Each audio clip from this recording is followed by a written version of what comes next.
चलिए बढ़ते आगे।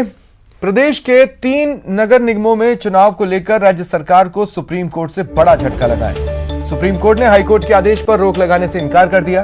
वहीं मामले में सुप्रीम कोर्ट ने प्रदेश सरकार को 1 हफ्ते में चुनाव नोटिफाई कराने को कहा है। बता दें, जयपुर, कोटा, जोधपुर नगर निगम में चुनाव होना है। हाईकोर्ट ने 31 अक्टूबर तक चुनाव कराने का फैसला दिया था, जिसे प्रदेश सरकार ने सुप्रीम कोर्ट में चुनौती दी थी। सुप्रीम कोर्ट ने हाईकोर्ट के फैसले पर रोक से इनकार कर दिया है। अब राज्य निर्वाचन आयोग इस मामले में हाईकोर्ट जा सकता है।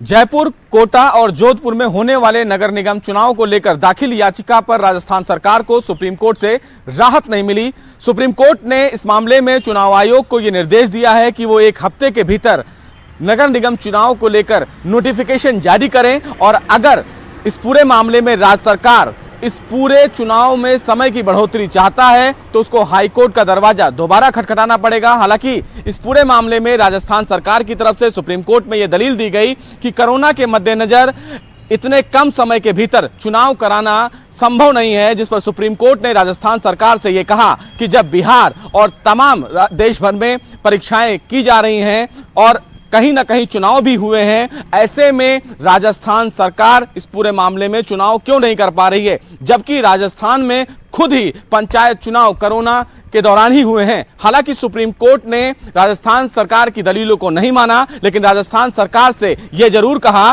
कि जब चुनाव आयोग इस मामले में 1 हफ्ते के भीतर नोटिफिकेशन जारी करेगा चुनाव को लेकर, और अगर उस तारीख को लेकर राजस्थान सरकार को कोई आपत्ति है तो वो राजस्थान हाईकोर्ट का दोबारा दरवाजा खटखटा सकते हैं। लेकिन ऐसे में देखना बेहद अहम होगा कि राजस्थान सरकार अगर नोटिफिकेशन से संतुष्ट नहीं होती है और हाईकोर्ट का दरवाजा खटखटाती है तो क्या आने वाले दिनों में राजस्थान हाईकोर्ट से राजस्थान सरकार को राहत मिलती है या फिर नहीं। लेकिन कोरोना के दलीलों को लेकर राजस्थान हाईकोर्ट ने राजस्थान सरकार को इससे पहले राहत नहीं दी थी, तो अब देखने वाली बात यह होगी। फिलहाल राजस्थान सरकार को सुप्रीम कोर्ट से नगर निगम के चुनाव में कोई भी राहत नहीं मिल पाई। कैमरामैन जगदीश गौतम के साथ सुशील पांडे, न्यूज़ 18 दिल्ली।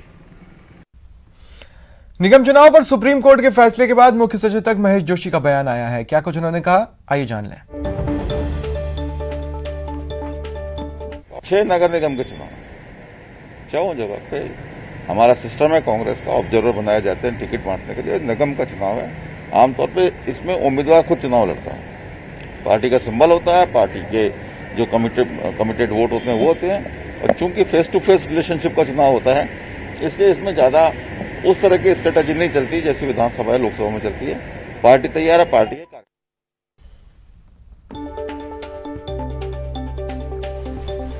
तो महेश जोशी का कहना है कि अभी फैसला आया है, उसको स्टडी किया जाएगा, जिसके बाद अगला स्टेप डिसाइड किया जाएगा, अगला कदम क्या हो ये फैसले के अध्ययन के बाद निर्णय लेंगे। सरकार और पार्टी चुनाव के लिए तैयार है।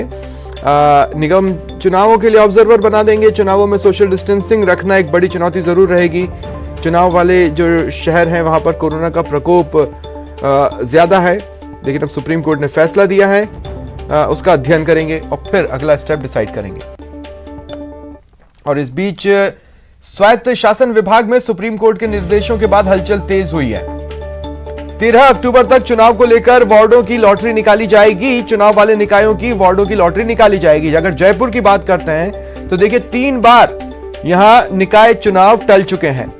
राज्य के निकायों में 3 बार चुनाव टले हैं। कोविड के प्रकोप के चलते चुनाव टले हैं। हाईकोर्ट के बाद सुप्रीम कोर्ट ने चुनाव करवाने के निर्देश दिए। आज सुप्रीम कोर्ट ने चुनाव को लेकर याचिका पर निर्देश दे दिए हैं, जिसके बाद स्वायत्त शासन विभाग में हलचलें तेज है।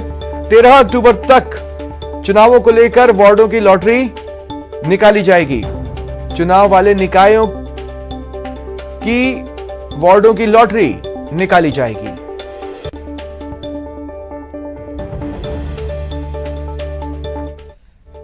तो बड़ी खबर आपको बता रहे हैं, 13 अक्टूबर तक ये लॉटरी का प्रोसेस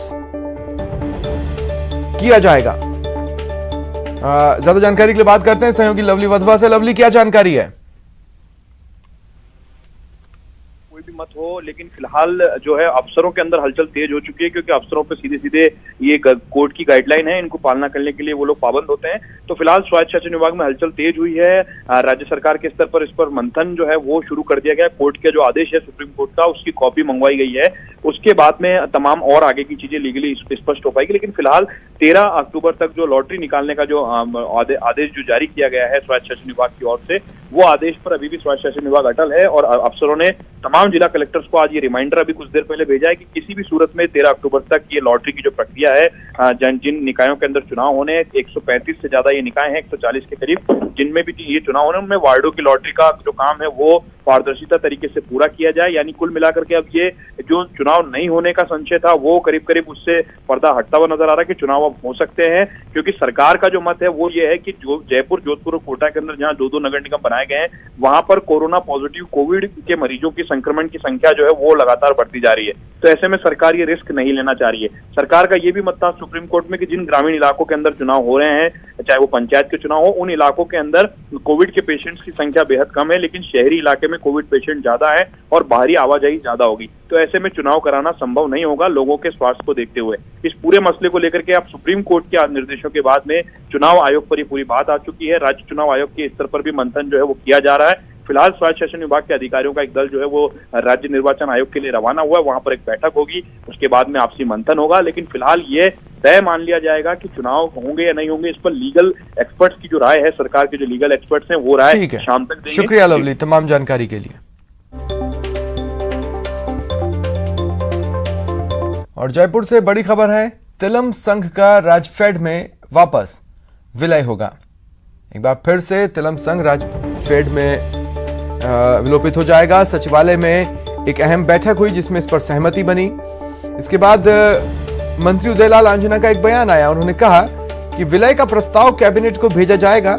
मुख्यमंत्री की सहमति इस संबंध में मिल गई है। ज्यादा जानकारी के लिए बात करते हैं सहयोगी प्रेम मीना से। प्रेम, क्या जानकारी है? देखिए स्वप्निल, मैं आपको बताना चाहूंगा, गहलोत सरकार ने घाटे से उभरने के लिए तिलम संघ का राजफेड में वापस विलय करने का निर्णय लिया है। और आज तिलम संघ और सहकारिता मंत्री उदयलाल आंजना के बीच एक अहम बैठक हुई थी, जिसमें तिलम संघ को राजफेड में विलय करने पर सहमति बन गई है। मुख्यमंत्री अशोक गहलोत की पहले से ही सैद्धांतिक सहमति मिल गई थी। अब प्रस्ताव कैबिनेट से भेजा जाएगा। कैबिनेट के अनुमोदन के बाद तिलम संघ का औपचारिक तौर पर राजफेड में विलय हो जाएगा। इस विलय का सबसे बड़ा फायदा ये होगा कि जो तिलम संघ के कर्मचारी है, करीब 150 के आसपास कर्मचारी है, इन पर जो तकनीकी जो तलवार लटक रही थी अब वो हट जाएगी और उनकी नौकरी बची रहेगी। और दूसरा ये है कि घाटे से उबरने में राज्य सरकार को मदद मिलेगी, क्योंकि ये प्रक्रिया काफी लंबे समय से चल रही थी, लेकिन मुख्यमंत्री की सहमति नहीं मिल पा रही थी। अब मुख्यमंत्री की सहमति के बाद ये निर्णय ले लिया गया कि अब तिलम संघ है उसका राजफेड में विलय कर दिया जाए। शुक्रिया तमाम जानकारी के लिए।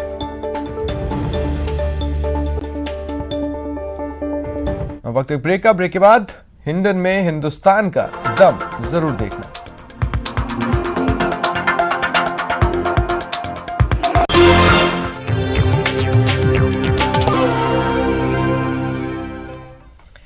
आज वायुसेना का 88वां स्थापना दिवस है। इस मौके पर हवा में पराक्रम की अद्भुत तस्वीरें हिंडन एयरबेस से सामने आई। पहली तस्वीर चिनूक हेलीकॉप्टर की, जो भारी से भारी सामान को सही तरीके से एक जगह से दूसरी जगह ले जा सकता है। दूसरी तस्वीर हरक्यूलिस विमान की, जो हवा में फॉर्मेशन बनाकर चल रहा है। तीसरी तस्वीर टीवी स्क्रीन पर सबसे बीच में है, वो है ताकतवर रफाएल विमान की। एक से एक करतब रफाएल विमान ने वायुसेना के 88वें स्थापना दिवस पर दिखाए। गोल्फ कट से लेकर इन्वर्टेड फ्लाइंग और दमदार आवाज से रफाएल विमान ने हिंदुस्तानियों का सीना गर्व से चौड़ा कर दिया। दुश्मनों के दिल में इसकी आवाज दहशत फैला गई।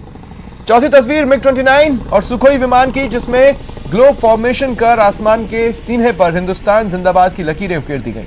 और पांचवी तस्वीर में तेजस अपनी ताकत दिखा रहा है।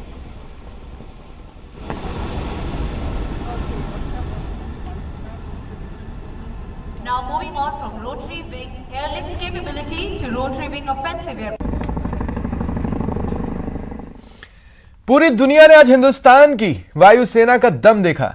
88वें वायुसेना दिवस के मौके पर हिंडन एयरबेस पर वायुसेना ने शक्ति और सामर्थ्य का जलवा दिखाया, साथ ही बालाकोट एयर स्ट्राइक के बहादुरों का सम्मान किया।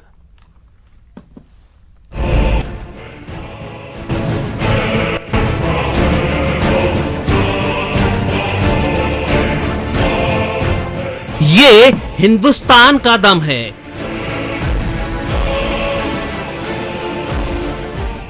ये वायुसेना का सामर्थ्य है। ये वायुवीरों का रण कौशल है।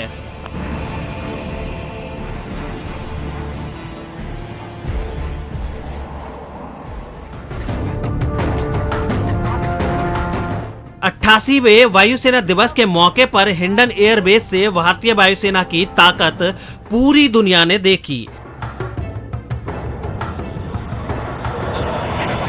इस दौरान आकाश में लड़ाकू विमानों की गर्जना रही तो हेलीकॉप्टर्स के कौशल ने सबका मन मोह लिया।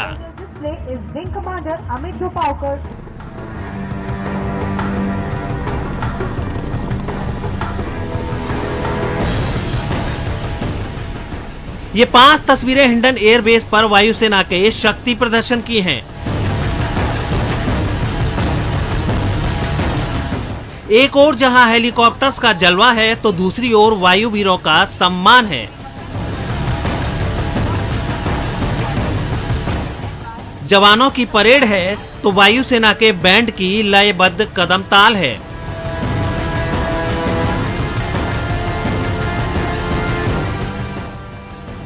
We have clearly demonstrated our resolve, our operational capability, and the will to effectively engage the adversary should the need arise.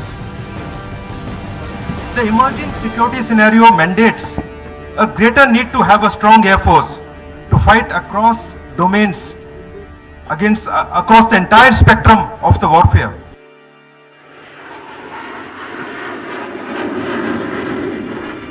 वायुसेना दिवस के जश्न को इस बार राफेल ने बेहद खास बना दिया। फ्लाइंग पास में राफेल को सेंटर में जगह दी गई थी। साथ ही राफेल की एंट्री भी धमाकेदार रही।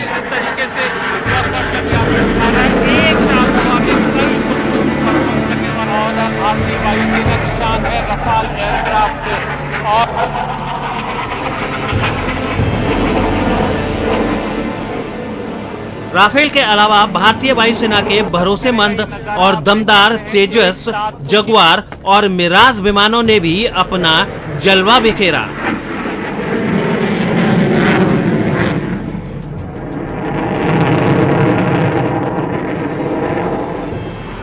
लड़ाकू विमानों के जलवे के बाद बारी हेलीकॉप्टर्स की आई और उनके रण कौशल ने सबको हैरान कर दिया।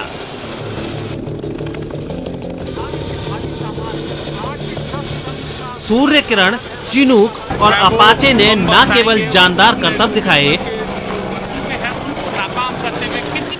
बल्कि अपनी क्षमता का भी एहसास कराया।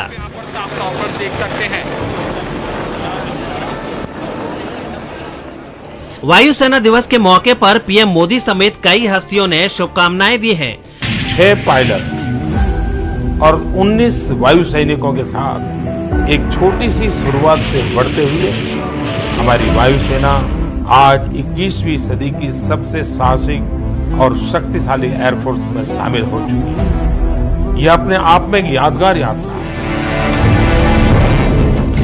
पीएम मोदी ने अपनी आवाज में एक खास वीडियो भी जारी किया। भारतवासी हमारे सुरक्षा बलों के प्रति हमेशा गौरव और आदर की भाव रखते हैं। चाहे वो आर्मी हो, नेवी हो, एयरफोर्स हो, हमारे जवानों का साहस, वीरता, शौर्य, पराक्रम, बलिदान हर देशवासी उनको सलाम करता है।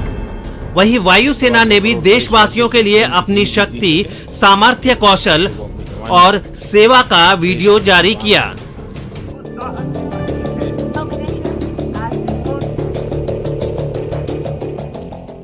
Bureau report, news 18 network.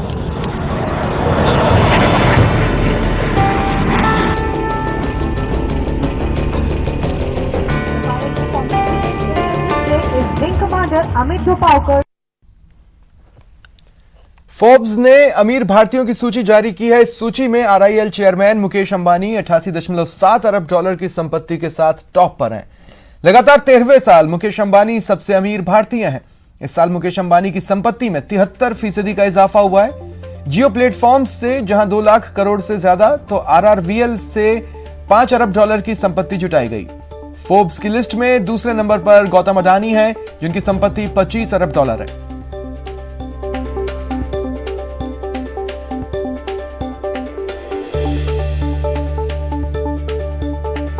तो फोर्ब्स ने ये लिस्ट जारी की है अमीर भारतीयों की। RIL चेयरमैन मुकेश अंबानी इस सूची में टॉप पर हैं। उनके पास 88.7 अरब डॉलर की संपत्ति है। लगातार 13वें साल वो इस लिस्ट में टॉप पर हैं।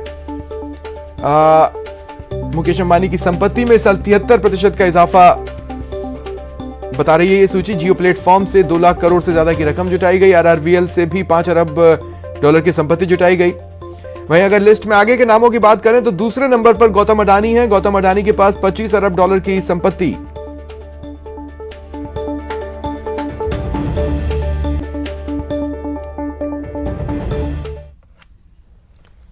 फिलहाल इतना ही। नमस्कार।